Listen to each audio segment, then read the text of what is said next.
উঠলো বাই তো বেনারস যাই। এবার কিন্তু এভাবেই আমরা আচমকা চলে গেলাম বেনারসে। মাত্র একদিনের জন্য আমরা ভ্রমণ করে আসলাম বেনারস। কাশী বিশ্বনাথে বাবার মাথায় জল ঢেলে এবার আমাদের যাত্রা সম্পূর্ণ হলো। এই যাত্রা শুরু হয়েছিল হাওড়া স্টেশন থেকে।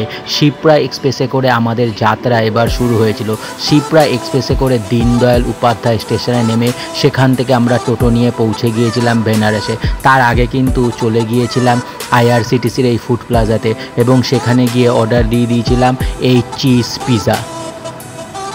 আজকের এই ভিডিওতে আমি আপনাদের দেখাবো আপনাদের হাতে কম সময় থাকলে মাত্র একদিনে কিভাবে আপনারা বেনারস ট্যুর করে আসতে পারবেন। বেনারসের বিভিন্ন জায়গা ঘুরে দেখার সঙ্গে সঙ্গে কাশী বিশ্বনাথে কিভাবে তাড়াতাড়ি পুজো দেবেন সবই আমি জানাবো এই ভিডিওর মাধ্যমে। তাই শেষ পর্যন্ত দেখুন এই ভিডিও, আর ভালো লেগে থাকলে এখনই সাবস্ক্রাইব করুন আমার চ্যানেল। পৌঁছে গিয়েছি বেনারস। এই যে এটা হলো গদুলিয়া মোড়। আমাদের কিন্তু শিপ্রা এক্সপ্রেস ভোর 4টের সময় দীনদয়াল উপাধ্যায় স্টেশনে নামিয়ে দেয়। সেখান থেকে একটা অটো ভাড়া করে আমরা চলে আসি এই গদুলিয়া মোড়। এক্ষেত্রে অটোতে আমরা 4 জন এসেছি 200 টাকা দিয়ে। এর আগের বার যখন আমি বেনারস এসেছিলাম সেটা হলো 2021 আমি যে হোটেলে ছিলাম সেটা হচ্ছে অস্সিঘাটের সামনে। কিন্তু এবার আগে থেকে ঠিক করে নিয়েছিলাম যেহেতু এই ট্যুর একদিনের জন্য, তাই আমরা এই গদুলিয়া মোড়ের আশেপাশে একটা হোটেল নেব। গদুলিয়া মোড় থেকে এই যে কাশী বিশ্বনাথ করিডোর অর্থাৎ দশাশ্বমেধ ঘাট যাওয়ার দিকে যে রাস্তাটা, তার আশেপাশে কিন্তু অনেক হোটেল রয়েছে, সেখানে কিন্তু দাম অনেকটা কম। এক্ষেত্রে আপনাদের জানিয়ে রাখি যে আপনারা যদি গঙ্গার দিকে অর্থাৎ গঙ্গা ভিউ হোটেল খোঁজেন সেগুলোর দাম কিন্তু অনেকটাই বেশি। এই যে এর আশেপাশে কিন্তু অনেক হোটেল আছে গলির মধ্যে। এবার আমরা এমনই একটা হোটেল বেছে নিয়েছিলাম। এই যে এইটা হচ্ছে কাশী বিশ্বনাথের সেই পুরানো গেট যেখান দিয়ে কিন্তু মন্দিরে যাওয়া যায়, আর ডান দিকেই কিন্তু দশাশ্বমেধ ঘাট। তার উল্টো দিকেই আমরা গলির ভেতর একটা হোটেল নিয়েছিলাম যেটা থেকে কিন্তু সব দিকেই খুব কম সময়ে যাতায়াত করা যায়। সেই হোটেলের ভাড়া নিয়েছিল একদিনের জন্য 1800 টাকা এসি রুম। হোটেল বুক করে আমরা সোজা চলে গেলাম এই লস্যির দোকানে। লস্যি খেয়ে ঠান্ডা হয়ে আমরা সেদিন কিন্তু চলে গেছিলাম অন্নপূর্ণা মন্দিরে। অন্নপূর্ণা মন্দিরে ভোগ খেয়ে আমরা সোজা চলে গেলাম বেনারসি পান খেতে। অন্নপূর্ণা মন্দিরে কিন্তু সেদিন 3-4 রকমের আমাদের আইটেম দিয়ে খাওয়ানো হয়েছিল। এক্ষেত্রে আপনাদের বলে রাখি আপনারা যারা বিনা পয়সায় খেতে চান তারা কিন্তু অন্নপূর্ণা মন্দিরে 3 বেলায় খেতে পারেন। আর এছাড়াও গদুলিয়া মোড়ের সামনে বিভিন্ন দামের বিভিন্ন ধরনের হোটেল রয়েছে, আপনারা চাইলে সেখান থেকে খেয়ে নিতে পারেন। মাত্র একদিনের জন্য বেনারস ভ্রমণে আপনাদের অতি অবশ্যই সবার আগে কিন্তু দর্শন করে আসতে হবে কাল ভৈরব দর্শন ছাড়া কিন্তু কাশী বিশ্বনাথ দর্শন একটা অপূর্ণ ব্যাপার থেকে যাবে। এই যে আমরা কিন্তু এবার বিকালই চলে এসেছি কাল ভৈরব মন্দিরে দর্শন করতে। এখানে গেলেই কিন্তু আপনাদের বিভিন্ন দালাল ও পান্ডারা ছেকে ধরবে যে 200 টাকা 300 টাকার বিনিময়ে তাড়াতাড়ি দর্শন করিয়ে দেবে, তাদের পাল্লায় পড়বেন না। এখানে লাইন কিন্তু খুব দ্রুত চলে যায়, তাই আপনারা নর্মাল লাইনেই দাঁড়ান, পুজো দিতে পারবেন। কাল ভৈরব দর্শন করে আমরা চলে গেলাম নমঘাটে। এই নমঘাটটা কিন্তু সেই করিডোর আর কাশী বিশ্বনাথ করিডোর আর ওই দশাশ্বমেধ ঘাট থেকে বেশ অনেকটাই দূরে। এই যে ব্রিজটা, এই ব্রিজটা দিয়ে কিন্তু ট্রেন পারাপার হয়। আপনারা অনেকেই দেখেছেন ট্রেন এই ব্রিজ দিয়ে যাওয়ার সময় কাশীর সেই ঘাট আর অবশ্যই এই নমঘাট। এই নমঘাটটা কিন্তু সুন্দর করে সাজানো হয়েছে। নম হচ্ছে আমাদের ভারতের প্রধানমন্ত্রী নরেন্দ্র মোদীকেই কিন্তু নম বলা হয়ে থাকে। নমর সেই নামেই কিন্তু এটা করা হয়েছে। এই যে এদিকে কিন্তু ব্রিজ, আর এই নমঘাটটা কিন্তু দেখলাম বেশ অনেকটা জায়গা জুড়ে। এখানে কিন্তু বাচ্চাদের জন্য বিভিন্ন ধরনের খেলার সরঞ্জাম এবং বিভিন্ন ধরনের রাইডিংয়ের ব্যবস্থা করা হয়েছে। এই যে দেখুন এই ধরনের গাড়ি কিন্তু এখানে চলছে। এছাড়াও এখানে দেখলাম অনেক ধরনের গাড়ি রয়েছে। বাচ্চাদের সঙ্গে আপনি নিয়ে আসলে কিন্তু আপনারা অতি অবশ্যই একবার ঘুরে দেখতে পারেন নমঘাট। মাত্র একদিনের জন্য বেনারস ভ্রমণে আপনারা যদি গঙ্গা আরতি দেখতে চান তাহলে নমঘাট বিকাল ঘুরে সোজা চলে যান দশাশ্বমেধ ঘাটে। এর আগে যেহেতু আমরা গঙ্গা আরতি দেখেছি তাই এবার আর আমরা গঙ্গা আরতি দেখতে যাইনি। আর আপনারা যদি গঙ্গাতে নৌকা করে ভ্রমণ করতে চান তাহলে নমঘাট দর্শন করে এই নমঘাট থেকে কিন্তু আপনারা বোট নিয়ে সোজা চলে যেতে পারেন দশাশ্বমেধ ঘাট। এছাড়াও বিভিন্ন ঘাট আপনারা দর্শন করে নিতে পারেন সেই বোটের মাধ্যমেই। এখান থেকে কিন্তু আপনারা বিভিন্ন দামে বোট পেয়ে যাবেন। কিন্তু একটু দরাদরি করে নেবেন।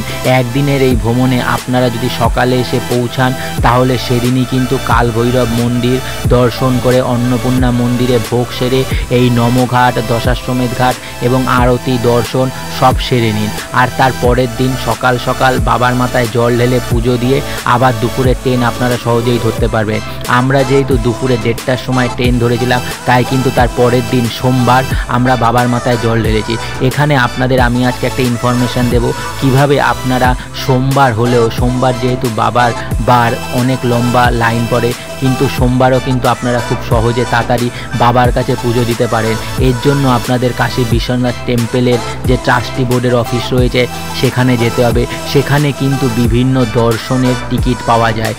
300 টাকা থেকে শুরু করে 1000 টাকা, 1500 টাকা অবধি লাইন রয়েছে। আমরা কিন্তু এবার 450 টাকার টিকিট কেটেছিলাম, যেটা হচ্ছে বাবার রুদ্রাভিষেক। সেখানে কিন্তু রুদ্রাভিষেকের সঙ্গে সঙ্গে বেশ ভালো করে বাবার পুজো করা হয়। নমঘাটটা কিন্তু বেশ সুন্দর করে সাজানো রয়েছে, আর সেখানে কিন্তু সেদিন ঠিক ভিড় ছিল। এর আগের রবিবার আমরা এই ঘাটে দর্শন করেছিলাম। বাবার পুজো দেবেন কিভাবে খুব সহজে এবং খুব কম লাইনে, তা জানতে শেষ পর্যন্ত দেখুন এই ভিডিও। আমি আজ আপনাদের সম্পূর্ণ বিবরণটা জানিয়ে দেব, তাই আপনাদের কিন্তু আর কোনো অসুবিধা হবে না বাবার কাছে পুজো দিতে। বাবার কাছে পুজো দেওয়ার জন্য, অর্থাৎ কাশী বিশ্বনাথের মাথায় জল ঢালার জন্য এমনি সাধারণ লাইন যেমন রয়েছে, তেমনই কিন্তু এখন কাশী বিশ্বনাথ ট্রাস্টের পক্ষ থেকে বিভিন্ন ধরনের টিকিটের ব্যবস্থা করা রয়েছে। সেখানে কিন্তু আপনারা রুদ্রাভিষেকও করতে পারবেন। এই যে নমঘাটের, এটা হলো world first floating CNG station. এখান থেকে কিন্তু এই বিভিন্ন বোটে সিএনজি গ্যাস ভরা হয়। এটাই হলো ওয়ার্ল্ডের একমাত্র প্রথম সিএনজি স্টেশন যেখানে কিন্তু বোটেরা গ্যাস ভরে এইখান থেকে।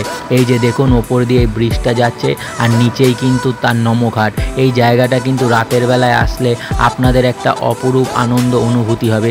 জায়গাটাকে বেশ সুন্দর করে সাজানো হয়েছে, আর ঘাটটা অনেক বড়, আর বাচ্চাদেরও কিন্তু এখানে আসলে খুব ভালো লাগবে। আপনারা চাইলে কিন্তু এখান থেকে এই বোট ভাড়া করে বিভিন্ন ঘাট দর্শন করতে পারেন, আর দশাশ্বমেধ ঘাটে পৌঁছে যেতে পারেন আরতি দেখার জন্য। আমার এই ভিডিও ভালো লেগে থাকলে এখনই সাবস্ক্রাইব করুন আমার চ্যানেল ফুডি পাপ্পু, কারণ আমার এই চ্যানেলে এমনই বিভিন্ন ভিডিও আসতে থাকবে। নমঘাট দর্শন করে আমরা সোজা চলে গেলাম কাশী চাট ভাণ্ডারে। বেনারসে এসেছি আর কাশী চাট ভাণ্ডারের চাট খাবো না তাই কি কখনো হয়? রাত 9:30টার সময় এখানে কিন্তু প্রায় একদম বিভৎস ভিড় ঠেলে আমরা এগিয়ে গেলাম কাশী চাট ভাণ্ডারের দিকে। সেখান থেকে নিয়ে নিলাম টমেটো চাট, পাপড়ি চাট আর আলু টিক্কি চাট। এই যে দেখুন কাশী চাট ভাণ্ডারের সেই রেট। এখানে কিন্তু বিভিন্ন চাটের সঙ্গে সঙ্গে ফুচকা এবং কুলফি ফালুদাও পাওয়া যায়।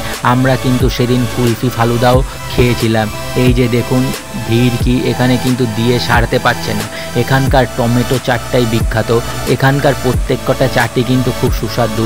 আমরা যে 3টে চাট নিয়েছিলাম সেই 3টে চাটকে কিন্তু আমি 10-এ 10ই দিচ্ছি, কারণ টমেটো চাটের স্বাদ যেমন ভালো, একই সঙ্গে আলু টিক্কি চাট ও পাপড়ি চাটের স্বাদটাও কিন্তু অসাধারণ। আপনারা কারা কারা এই কাশী চাট ভাণ্ডারের চাট খেয়েছেন তা কমেন্ট করে জানান আমায়, আর আপনাদের কোন চাটটা ভালো লাগে। এই যে আমরা কিন্তু এই 3টে চাটই নিয়ে নিয়েছিলাম, টমেটো চাট, পাপড়ি চাট আর আলু টিক্কি চাট। আমার দিদির সব থেকে বেশি ভালো লেগেছে পাপড়ি চাট। এই যে এবার কিন্তু চলে এসেছি এই রাবড়ি ফালুদা খেতে। এই রাবড়ি ফালুদার এক প্লেটের দাম কিন্তু 70 টাকা, টমেটো চাটের দাম 40 টাকা, আলু টিক্কি চাট আর পাপড়ি চাটের দাম 50 টাকা। কাশী চাট ভাণ্ডারের কোন চাট আপনাদের ভাল লাগে তা অবশ্যই কমেন্ট করে জানান আমায়, তাহলে আমি যখন এর পরের বার যাব সেই চাট অবশ্যই খাবো। আমার কিন্তু ভালো লেগেছে পাপড়ি চাট, আর এই কুলফি ফালুদাটা 70 টাকা নেওয়া হলেও কিন্তু তেমন একটা ভালো লাগেনি। খাওয়া দাওয়া সেরে রাতে ঘুমিয়ে সকালে গঙ্গাতে ডুব দিয়ে আমরা কিন্তু সোজা চলে গেলাম বাবার মাথায় জল ঢালতে। এই যে এখন কিন্তু ভোর 5টা বাজে। আমরা আগেই কিন্তু যাব হচ্ছে কাশী বিশ্বনাথ টেম্পেলের ট্রাস্টি সেই অফিসটাতে। যায়। এটা কিন্তু যেই 4 নম্বর গেট তার কিছুটা আগে। আপনারা এখান থেকে কিন্তু টিকিট কাটতে পারবেন। আপনারা যদি ভিআইপি টিকিট কাটেন তাহলে এখান থেকে কাটতে পারবেন। এছাড়াও সুমঙ্গল দর্শন, রুদ্রাভিষেক বিভিন্ন ধরনের টিকিট পাওয়া যায়। সোমবার বলে সেদিন কিন্তু হেভি লাইন ছিল। এই যে এটা হচ্ছে শ্রী কাশী বিশ্বনাথ টেম্পল ট্রাস্টি বোর্ডের সেই অফিস। এখানেই আমরা কিন্তু আগের দিন জেনে গিয়েছিলাম সব নিয়মকানুন, এবং যেদিনকা পুজো দেবো সেদিন সকালে গিয়ে টিকিট কেটে নিয়েছিলাম। এখন কিন্তু বাজে ভোর 5টা, আর ভোর 5টার সময় আপনি একদম লাইনটা দেখুন, মানুষ কিন্তু ঠিক ভিড় করছে। আর এই অফিসেও কিন্তু সেই রুদ্রাভিষেক সুমঙ্গল দর্শনের টিকিটের জন্য লম্বা লাইন পড়ে গিয়েছিল। আমরা কিন্তু সেদিন 450 টাকার টিকিট কেটেছিলাম। এক্ষেত্রে আপনাদের বলে রাখি যে 450 টাকার যে রুদ্রাভিষেকের টিকিটটা, আপনাদের যদি ফ্যামিলি থাকে অর্থাৎ একজন, তার স্ত্রী আর 12 বছরের নিচে সন্তান হলে এই যে 450 টাকার টিকিটে আপনারা যেতে পারবেন। আর সিঙ্গেল গেলে আপনাদের সেই 450 টাকাই লাগবে। একজন দিয়ে রুদ্রাভিষেক, একজন শাস্ত্রী দিয়ে রুদ্রাভিষেক করালে 450 টাকা, 1380 দিয়ে রুদ্রাভিষেক করালে আপনারা 5 জন শাস্ত্রী পাবেন। আর এছাড়াও বিভিন্ন ধরনের রেট রয়েছে। এক্ষেত্রে আপনারা যদি ফ্যামিলি নিয়ে যান তাহলে আপনাদের লাভ হবে। আর 300 টাকাতেও কিন্তু একটা লাইন রয়েছে। এটা হলো সেই 4 নম্বর গেট, যেখান দিয়ে আমরা কিন্তু সোজা চলে গিয়েছিলাম মন্দিরের ভেতরে। আপনাদের বলে রাখি যে রুদ্রাভিষেকটা হলো মন্দিরের ভেতরে, বাবা বিশ্বনাথ টেম্পলের পেছনে যে আরেকটা শিবলিঙ্গ রয়েছে সেখানে আপনাদের রুদ্রাভিষেক করানো হবে। এক্ষেত্রে আপনাদের কিন্তু ভেতরে গিয়ে 250 টাকা দিয়ে আরেক দুধ নিতে হবে। এছাড়া আপনাদের একটা থালি দেওয়া হবে, যেই থালির মধ্যে পঞ্চামৃত আর বিভিন্ন ধরনের বাবার উপকরণ রয়েছে যা দিয়ে রুদ্রাভিষেক করতে হবে। এক্ষেত্রে 250 টাকার দুধ আপনাদের ভেতরে গিয়ে আবার কিনতে হবে। আর যে শাস্ত্রী আপনাদের সঙ্গে যাবে সেই কিন্তু আপনাদের রুদ্রাভিষেক করাবে। এরপর আপনারা আবার দুধ নিয়ে বাবার মাথায় কাশী বিশ্বনাথ যে জ্যোতির্লিঙ্গ আছে সেখানে জল ঢাললে আপনাদের পুজো সম্পন্ন হবে। এক্ষেত্রে কিন্তু কাশী বিশ্বনাথের যে জ্যোতির্লিঙ্গটা রয়েছে সেখানে কিন্তু রুদ্রাভিষেক করানো হয় না। আপনারা যদি সেই জ্যোতির্লিঙ্গে যেতে চান তাহলে অনলাইনে টিকিট কাটতে পারেন। আমি যা জানলাম সেই টিকিটের দাম এক একজনের জন্য 5000 টাকা। আমরা কিন্তু সোমবার দিন রুদ্রাভিষেক করে বাবার মাথায় জল ঢেলে এবার 1 নম্বর গেট দিয়ে বেরিয়ে যাচ্ছি, যেটা হলো কাশী বিশ্বনাথ করিডোর। 2021-এ যখন এসেছিলাম তখন কিন্তু এগুলো করা হচ্ছিল। একদিকে ক্যাফে, আরেকদিকে এই মন্দির বিভিন্নভাবে সাজানো হয়েছে কাশী বিশ্বনাথ করিডোর। এটা হলো কাশী বিশ্বনাথ করিডোরের গঙ্গা দুয়ার। এটাকেই কিন্তু এখন 1 নম্বর গেট বলা হয়। এর আশেপাশে বিভিন্ন ধরনের ভবন তৈরি করা হয়েছে। তাই আপনারা যদি খুব তাড়াতাড়ি পুজো দিতে চান তাহলে কিন্তু আপনারা যে কোনো একটা টিকিট কেটে নিতে পারেন। 300 টাকার টিকিটে আপনারা বাবার মাথায় জল ঢালতে পারবেন, আর আপনাদের এই মন্দির কমিটি থেকে দেওয়া হবে লাড্ডু। আর 450 টাকায় রুদ্রাভিষেক করাতে চাইলে আপনারা একটা থালি পাবেন, আর এর সাথে পুরোহিত আপনাদের রুদ্রাভিষেক করাবে। এই যে এই গেট দিয়ে কিন্তু এই সমস্ত জায়গায় যাওয়া যায়। আমরা কিন্তু এবার এগিয়ে চলেছি সেই গঙ্গা দুয়ারের দিকে। গঙ্গা দুয়ারের সামনেই কিন্তু গঙ্গা, আর এই দিকে কাশী বিশ্বনাথ টেম্পল।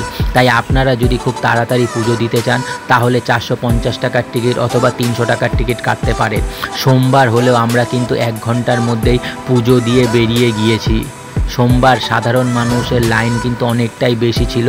যেহেতু আমরা 450 টাকার টিকিট কেটেছিলাম তাই কিন্তু আমরা মাত্র 1 ঘন্টার মধ্যেই পুজো দিয়ে বেরিয়ে আসতে পেরেছি। আপনারা এই টিকিট অনলাইনেও কাটতে পারেন, আবার সেই অফিসে গিয়েও কিন্তু কাটতে পারেন। যেদিন আপনারা পুজো দেবেন সেদিন সকালে গিয়ে আপনারা সেই টিকিট কেটে সোজা কিন্তু মন্দিরে ঢুকে যেতে পারেন। মন্দিরে পুজো দিয়ে এবার কিন্তু আমরা একটু দেখে নিলাম মণিকর্ণিকা ঘাট। মণিকর্ণিকা ঘাট যেই ঘাটের সঙ্গে কিন্তু ইতিহাস জড়িয়ে রয়েছে। মণিকর্ণিকা ঘাটের দর্শন সেরে আমরা সোজা চলে গেলাম কিছু খাবার খেতে। খাবার খেয়ে এবার আমাদের বাড়ি ফেরার পালা।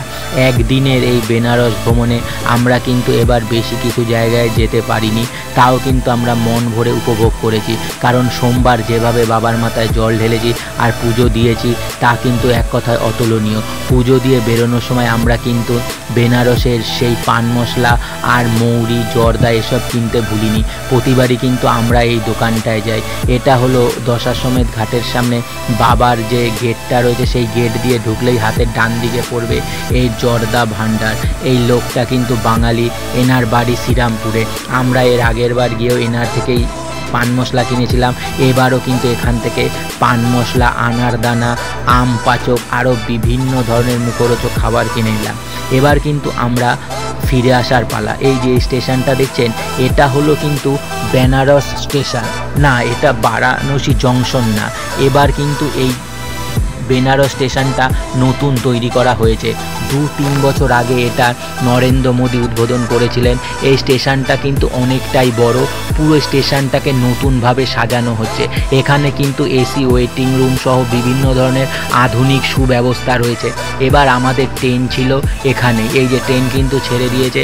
আর এটা হলো সেই পুরানো স্টেশন বারাণসী জংশন, যেখান থেকে ট্রেন ছাড়া হয়। কিন্তু কালে দিনে কিন্তু সেই বেনারস স্টেশন থেকে বিভিন্ন দূরপাল্লার ট্রেন ছাড়া হবে। ফেরার সময় আমাদের ট্রেন ছিল উদয়পুর সিটি এক্সপ্রেস, যেটা উদয়পুর থেকে ছেড়ে কলকাতা আসবে। এই যে আগে আমি আপনাদের দেখেছি সেই নমঘাট, এবার কিন্তু এই নমঘাট পার করছে। রাতের বেলার নমঘাট কিন্তু আপনাদের দেখিয়েছি। এখন একবার ব্রিজের ওপর থেকে সেই নমঘাটের দর্শন সেরে নিন।